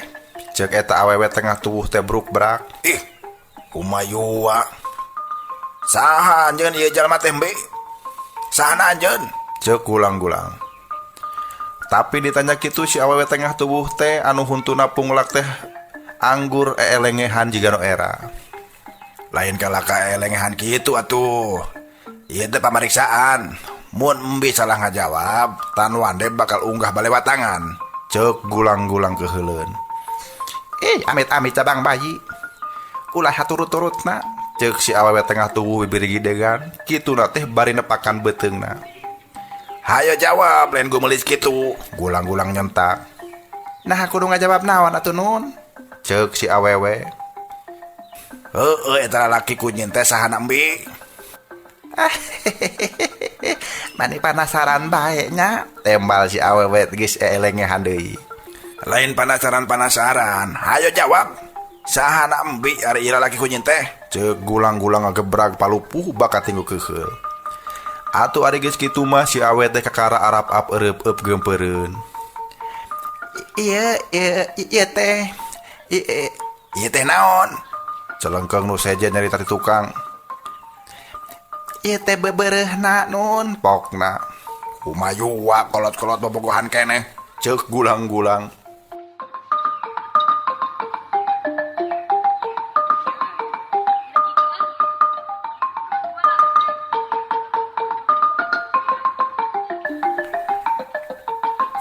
Maklum. Bi unih teh ngaranna Laila teuing Nun. Ceuk nu jelengkeung di tukang. Nyaho. Ari mah teu hayang nyaho ka darang dalaina. Ceuk gulang-gulang nu papariksa nyentak.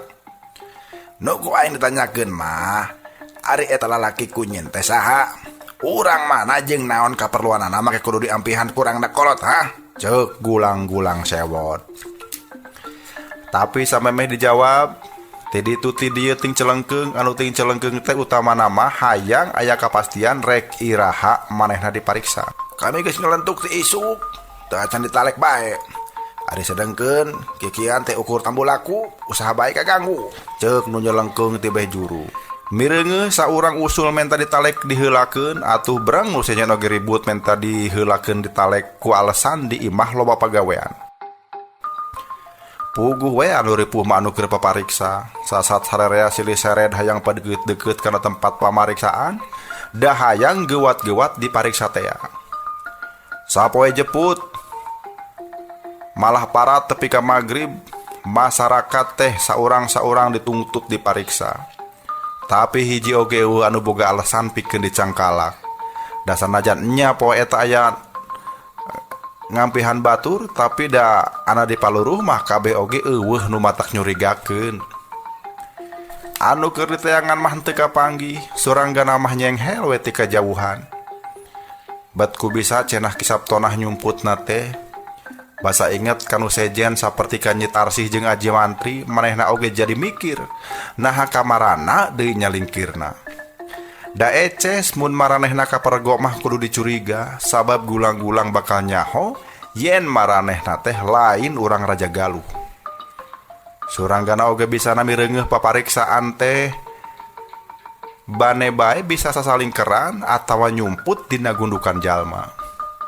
Geus nincak poe katilu, anu diteangan teu kapanggih bae. Ribut-ribut teh mangsa peuting bae di pendopo karaton gulang-gulang saribuk. Malah lalumpatan bari ayeuh-ayeuhan tur gobang atawa tumbak diacung-acung ka luhur. Kituna bari ting gorowok surak ambal-ambalan. Tewak karaman. Tewak karaman tewak.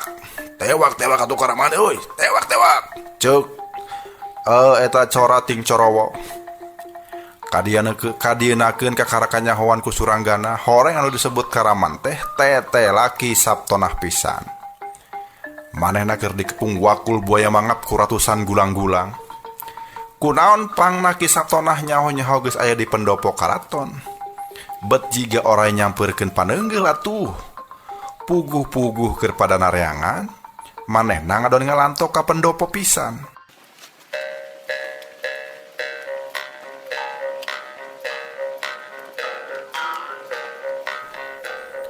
Ngan sanggeus ditalung ti ku suranggana, ladang natanyakeun karahayat anu geumpeur tapi hayang nyaho naon anu kajadian. Tetela cenah jalma jangkung jelug anu irungna bengkung mancung tur ngaranna Ki Sabtona kapergo rek ngajorag pendopo. Jiga nama endek nganiaya umbul jaya raksa, ceuk anu ditanya. Ngadeng eta beja, mimiti nama suranggana oge reuwas. Ngan sanggeus manehna ulang mikir, acan tangtu naon anu ditudingkeun bieu teh bener kitu. Suranggana inget deui kana caritaan Ki Sabtona, basa diintip di guha teh.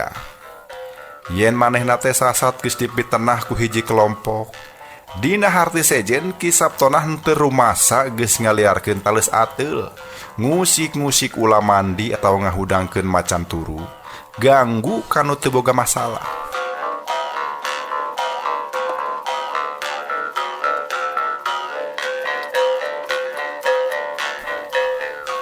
Sakurang-kurangna cenah eta teh jadi palanggeran manehna, sanggeus beungkeutan anu nelahkeun maneh pasukan nyirambut kasih bubar katawuran. Jadi kusabab Kisaptona henteu milampah henteu rumah sami lampah kaributan di Raja Galuh. Jigana manehna ngadatangan pendopo teh lain rek ngajorag umbul jaya raksa, sok komo rek nganiaya. Bisa jadi Kisaptona muncul teh kusabab hayang nerangkeun kejadian sabenerna, atawa dina harti sejen Kisaptona hayang nyarita yen anu nyieun kekacauan di Raja Galuh teh estu lain manehna atawa kelompokna. Ngan meureun kusabab manehna teh sasat keur diburu alatan dicuriga atawa keur dituduh napisan. Atuh waktu ngadatangan pendopo teh batang ditarima mah kalah kadih sang haripan ku kepungan da arek dicangkalak. Ditinggali ti kaanggangan Kisaptona sorangan kudu nyang haripan ratus-ratus prajurit anu samakta ku rupa-rupa pakarang. Tapi Kisaptona teh jelema jalma dikjaya, tetela jalma dikjaya. Sakitu nadah kepungan teh manehna mah teu kerel-kerel. Diserang di kenca gajleng kakatuhu, diserang kakatuhu gajleng ka kenca.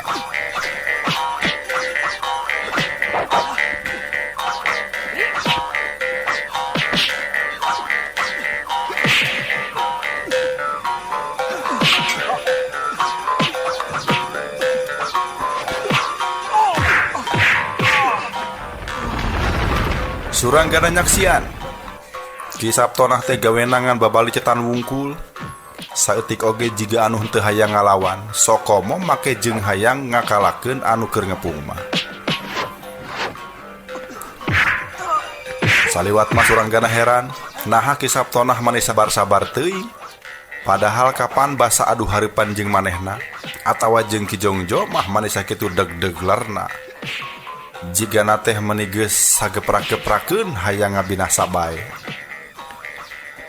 Tapi nah atuh ari ngalawan prajurit Raja Galuh anu puguh-puguh eudeuh ngakalakeun manehna mah bet saking sabarna ceuk pikir suranggana.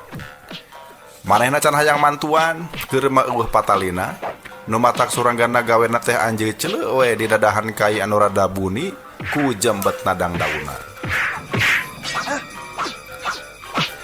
Suranggana ngajudi Kisaptona kikituan teh keur boga maksud anu tangtu.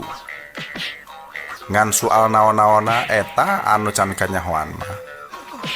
Ari sabot kitu deui jumlah prajurit teh beuki dieu kalah ke beuki loba bae. Kisaptona teh ayeuna mah salian dikepung ku ratus-ratus prajurit, oge jiga keur dikepung ku sababaraha urang senapati pilihan.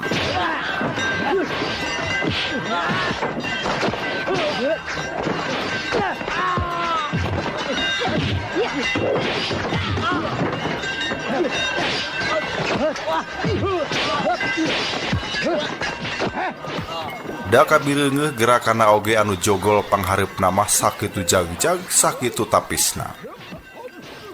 Aya kana opatanana senapati anu nangtung panghareupna teh. Opatanana oge henteu ngagunakeun pakarang, estu ngandalkeun sapasang leungeun wae. Tapi ku hebatna serangan ngalantarankeun Kisaptona kapepet.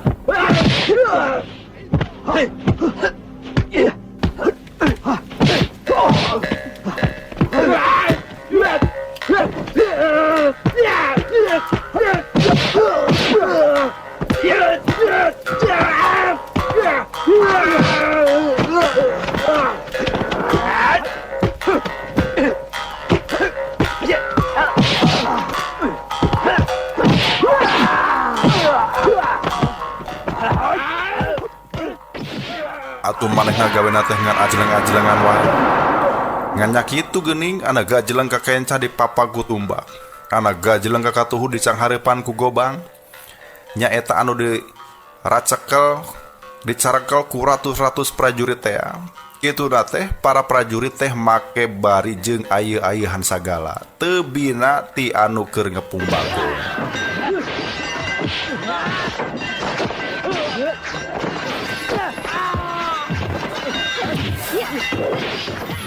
Kusabab Kisaptona jiga anu teu daek malik nyerang atuh baluk karena maehna bagi kapepet bae.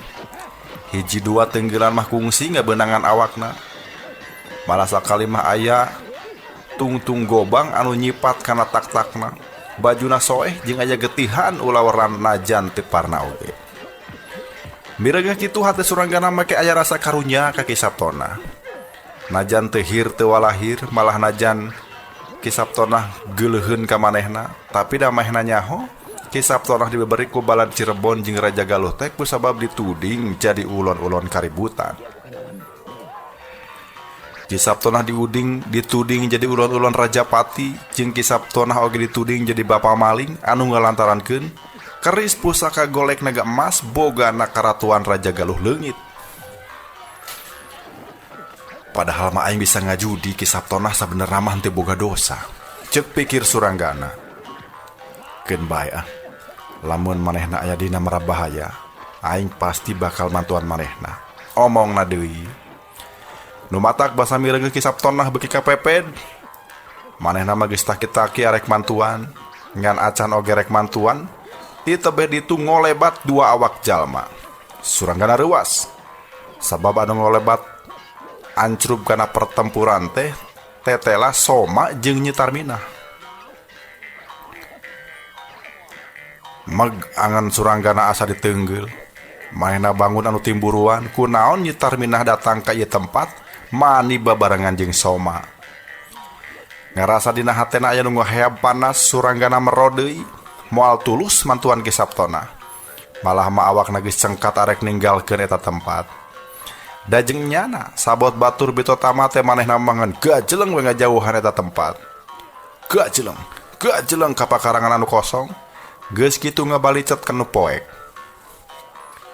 Suranggana lumpat sakalampet bari mawa hate heheaban.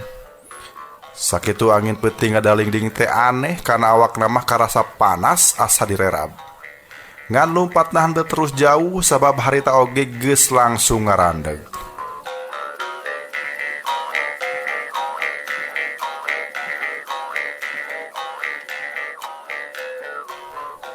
Edas. Nah aing beuti anu timburuan. Ari Nyi Tarminah teh naonna aing kitu? Ceuk pikirna bari ngagetok tarangna sorangan. Kuduna manehna lalipak maneh sabab geus nyaho ti anggalna. Kapan antara Soma jeung Nyi Tarminah teh geus diadu-adu ku kolotna masing-masing. Nya harita mah Nyi Tarminah jiga nu ngewaeun ka Soma. Tapi ari kuduanana sok boga pategadan anu sarua jeung boga nasib anu sarua mah antara Soma jeung Nyi Tarminah teu bisa alakur. Antara Soma jeung Nyi Tarminah teh bisa alakur. Suranggana mikir, memang bener mun ditengetan mah ayeuna antara Soma jeung Nyi Tarminah teh sasat keur boga nasib anu sarua. Pada ditinggalkeun maot ku bapana masing-masing.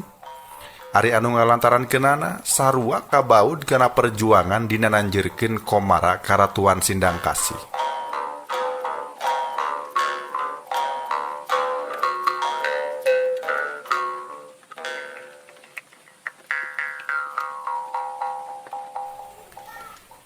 Ayeuna maranehna oge nasibna beuki sarua sabab keur dibeberi ku pasukan Raja Galuh anu dibantuan ku pasukan ti Cirebon. Jadi lamun manehna angger pakia-kia jeung tetep pagirang-girang tampian moal matak nguntungkeun kadua anana. Boh keur kapentingan perjuangan, boh keur kapentingan diri maranehna pribadi. Jadi nah Suranggana make kudu timburuan. Ngan meureun matak ieu oge. Matak kitu oge sabab manehna ngimpleng deui kajadian mangsa manehna babarengan jeung Nyi Tarminah. Kuku maha bae oge lalakon manehna jeung Nyi Tarminah teh henteu bisa dipopohokeun kitu bae. Kapan mimiti tepung teh di sisi Talaga Indrakila, Nyi Tarminah keur mandi isuk-isuk diintip ku manehna tina rungkun. Ari ngintip nu keur mandi teh saha anu teu panasaran. Angot harita eta budak parawan umur 16 tahun teh sanajan mandina mamake kabaya. Tapi boh kabaya boh sampingna menyitak pisan kana awakna anu lenjang. Mani rapet kana kulit awakna anu koneng enai sari-sari hejo carulang. Di sababaraha bagian awakna mungguh patak 13 taun keur jajaka sapantar manehna mah. Ari anu untap intip harita teh deui lain ukur Suranggana. Tapi Soma anu puguh-puguh pepacanganana make sarua milu ngintip. Malah ari Soma mah make aya leuwihna. meureun ku sabab geus teu kuat teh sanggeus lila ngintip teh ngan gajleng bangilu acrug kana cai. Geus kitu satekah pola ngagulang gaper Nyi Tarminah jiga hayang ngudaran pakaian Nyi Tarminah. Nyi Tarminah harita ku guring jalan hayang lepas, tapi Soma kalah ka beuki buring has. Atuh ku sabab gitu Suranggana gajleng ka sisi cai. Niat nulungan anu keur kena musibah ku gerakan sakilat Suranggana meupuh puhu ceuli Soma. Ngan anehna sanajan teu sahabekna Soma ujug-ujug tikarelep, malah harita mah dianggap pae. Kajadian saterusna Nyi Tarminah kacidangan nuhunkeunana dumeh nasibna dijait ku Suranggana. Leuwihna ti kitu Nyi Tarminah make ngajak ngejat Indra Kila sabab manehna embung dikawin ku Soma. Ku sabab lila babarengan di tempat suni paduduaan pamustunganana antara Suranggana jeung Nyi Tarminah poho di temah wadi. Dua anak kata limbeng dina sagara birahi, malah mah Nyi Tarminah teh jadi siga nu embung lesot. Nyi Tarminah teh jiga anu geus kapentang asmara. Saila derejengan jeung Suranggana banguna teh jalma anu jadi batur hirup teh ukur Suranggana sorangan. Ari Suranggana harita hate-hate nama harita teh acan percaya sabab ceuk pikirna tindak tanduk Nyi Tarminah teh sasat loba anu ngandung Rusia. Jiga aya polah-polah demit anu keur disumputkeun, malah sanggeus sadar yen sabenerna Nyi Tarminah teh keur narima utusan ti beungkeutan anu katelah pasukan siluman Nyi Rambut Kasih. Suranggana curiga yen deuketna eta wanoja jeung manehna teh sasat ukur pura-pura. Suranggana ngajudi yen dirina teh kaasup jalma anu kudu dibinasa ku Nyi Tarminah sabab Suranggana teh salian ti turunan pangagung ti Cirebon, oge muridna Ki Jongjo. Ari urang Cirebon ku eta beungkeutan teh di Pisatru, pon kitu deui Ki Jongjo kacida di Pisatruna. Utamana mah ku Ki Saptonah ku sabab cenah Ki Jongjo teh marupa baladna pasukan bela mati Pajajaran tapi anu bilu ka Cirebon. Kitu sababna sanajan geus sare sagebrug, sanajan geus ngasaan amisna birahi, ari kacinta Suranggana ka Nyi Tarminah mah anggar we acan pol da katindihan ku kacuriga teh. Bet horeng kakara ayeuna manehna ngarasa yen ku pisahna jeung Nyi Tarminah teh hirupna ngadadak keung. 2 minggu dibarengan ku Nyi Tarminah bet kawas manuk anu geus tumaninah cicing di jero kurung. Ari heug ngadadak dadak sakala kudu dikencarkeun deui atuh balukarna eta manuk teh jadi tiludeung hiber sorangan. Nu matak teu aneh basa mireungeuh Nyi Tarminah datang paduduaan jeung Soma make aya rasa timburu segala rupa. Nu matak kitu sababna mireungeuh eta kajadian teh manehna mah langsung we ngajengkat. Nya timburuan maksudna mah. Ari waktu manehna anjog ka hiji tempat, manehna make mergo Nyi Tarsih keur paduduaan jeung Aji Mantri. Suranggana ngarandeg, malah mah geuwat nyalingker kana rungkun. Suranggana geus ngadedempes deui ngadengekeun paguneman batu. Keun bae atuh Nyi Mas. Teu kudu ilubung kana urusan Ki Saptonah, kadenge sora Aji Mantri. Tapi Kakang Mantri, Ki Saptonah teh geus di aku kolot kami hiji-hijina. Ukur manehna sorangan anu beumena kasindang kasih teh. Ceuk Nyi Tarsih anu cenah ngaran sabenerna mah Nyi Mas Suminar. Jempling sajongjongan teuing keur naraon. Sabot jempling kitu Suranggana oge mikir kira-kira keur nyaritakeun naon maranehna nyabit-nyabit Ki Saptonah. Kakang oge sarua kitu, mikolot ka manehna. Sabab kukumaha bae oge Ki Saptonah teh sarua kawas 4 senapati sejena. Kayaning Ki Jaya Perkosa, Ki Kondang Hapa, Ki Terong Peot jeung Ki Pancar Buana. Nya eta para senapati anu numplekeun kasatiaanana ka Pajajaran. Ngan anu akang manghanjakalkeun kana paripolahna Ki Saptonah teh. Nya eta kunaon kacicip ka batur mani teu pareum-pareum. Atawa lamun mah nya boga kacicip, kunaon mani teu bisa dipangpalerkeun. Ceuk Aji Mantri jika anu teu panuju kana paripolah Ki Saptonah. Kakang, Ceuk Nyi Tarsih megat kalima. Meureun gede ka ciceup Ki Sabtonah teh tandaning gede kanya anak ka Pajajaran. Ayeuna Pajajaran geus teu bisa dibelaan deui, dabongan ku ingkang Rama salirat terus dipasrahkeun eta kakawasaan teh ka Prabu Gesan Ulun. Minangka gagantina kabela Ki Sabtonah teh ditomplokeun ka Sindang Kasih. Da Sindang Kasih mah teu ngarasa masrahkeun kakawasaan ka batur. Ari Sindang Kasih pantadina oge kaereh ka Pajajaran. Ekir mah karuhun kami teh nyatana nyimas rambut kasih. Nyimah rambut kasih teh tedak Pajajaran kene. Pokna bener gitu teh mah. Kakang oge henteu ngeleleungit kabela Ki Sabtonah ka Pajajaran. Tapi lamun mah cek dina wawayangan, zaman Pajajaran teh geus tancep kayon, tutup lawang sigotaka. Tapi dan teu persis kawas wawayangan. Abong geus tancep kayon kota kudu ditutup. Henteu da ari golek mah tetep manggung. Geura ieu Bandungan hiji kakawihan. Ceuk Aji Mantri bari ngahariring alon tapi tembres kadenge ku suranggana nu keur nyumput tina rungkun. Kieu cenah kakawihanan teh. Bangsa anu gede pangampura bakal musnah pangheulana, tapi musnah sote lain musnah palangkeran hirupna, lain musnah adeg-adegna.